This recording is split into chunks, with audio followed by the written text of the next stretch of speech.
Bonjour Raphaël. Bonjour. Ça va bien? Ça va bien, merci. Et vous? Oui, merci.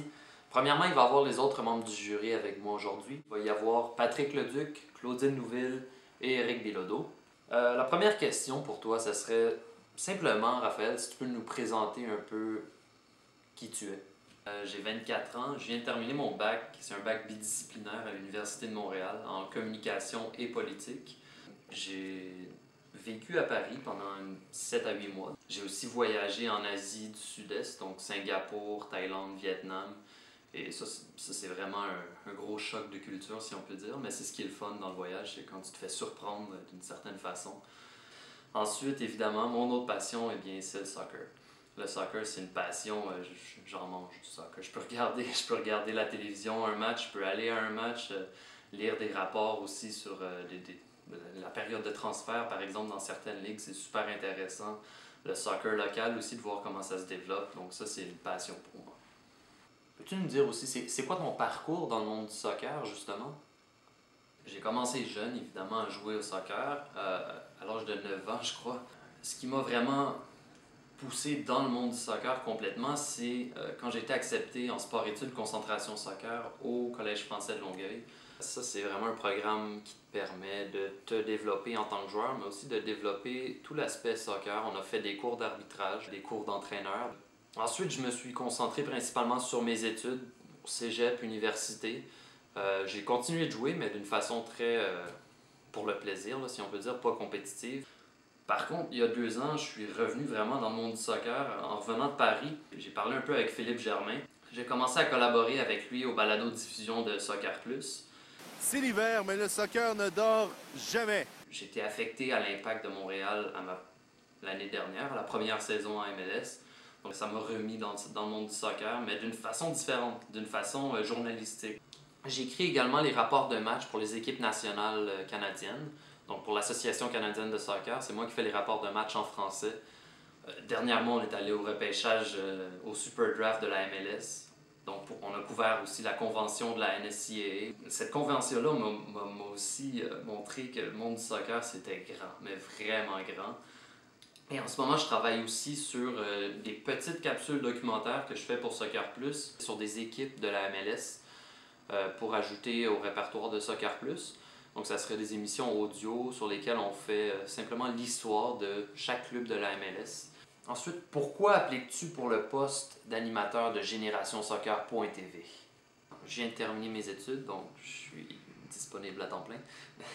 Et j'ai une passion pour le soccer qui n'arrête pas de grandir. Donc, Incroyable!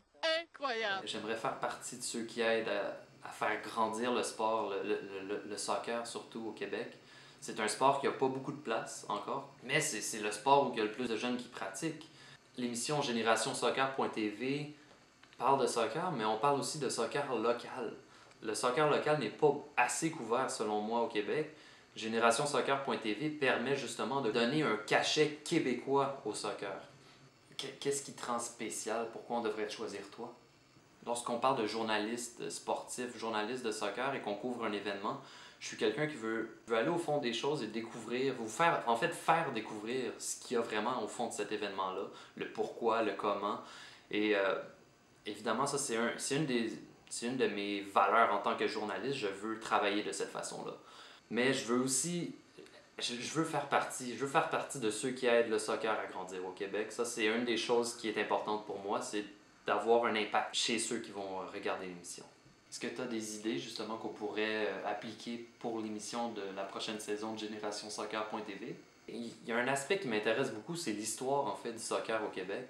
Le public de Génération Soccer.tv, c'est principalement des adolescents, donc on se concentre sur aviser des adolescents qui aiment le soccer. Mais souvent, cette génération-là ne sait pas nécessairement ce qui s'est passé dans le passé. Il y a des gens qui ne savent même pas que le Canada a participé à une Coupe du Monde. Donc, il y a une culture de soccer qui était présente avant ce qu'il y a maintenant. Et ça serait intéressant de le faire découvrir aux gens qui écoutent l'émission. Donc ça, c'est une des idées. Toi, Patrick, qu'est-ce que tu en penses? Il a dit les bonnes choses, il est sur la même longueur d'onde. L'idée de talent d'ici est toujours une idée qui est intéressante. On découvre des jeunes qui nous font des prouesses et qui savent contrôler un ballon mieux que certains professionnels. C'est vrai.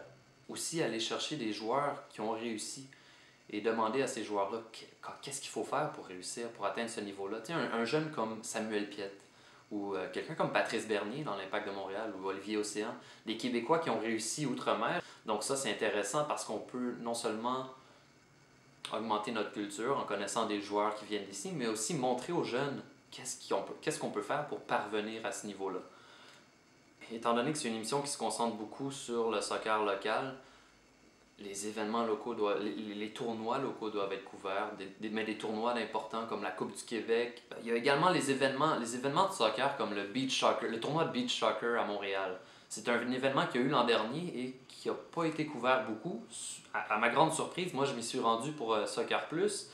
Et quand j'étais là-bas, j'ai découvert qu'il n'y avait aucun partisan. Et le fait d'avoir Génération Soccer présent pour un événement comme ça serait super intéressant parce que le beach soccer, c'est un tournoi spectaculaire. C'est des bicyclettes, des volées, des tirs.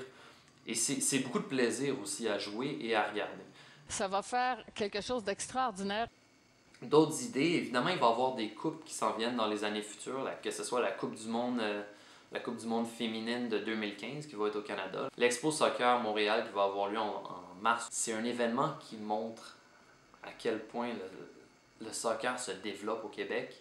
C'est un événement qu'on ne peut pas rater. C'est un événement où on va trouver des entraîneurs, des arbitres, des gens qui fabriquent différents matériels dans le monde du soccer, qui sont révolutionnaires. Il y a aussi une autre capsule qui pourrait être intéressante selon moi. Ça serait une capsule métier dans le monde du soccer, si on peut dire. Évidemment, il y a beaucoup de jeunes qui vont regarder cette émission-là et beaucoup de jeunes se découragent une fois qu'ils voient que c'est pas possible de poursuivre comme joueur professionnel parce qu'ils n'ont pas le talent pour ou quoi que ce soit.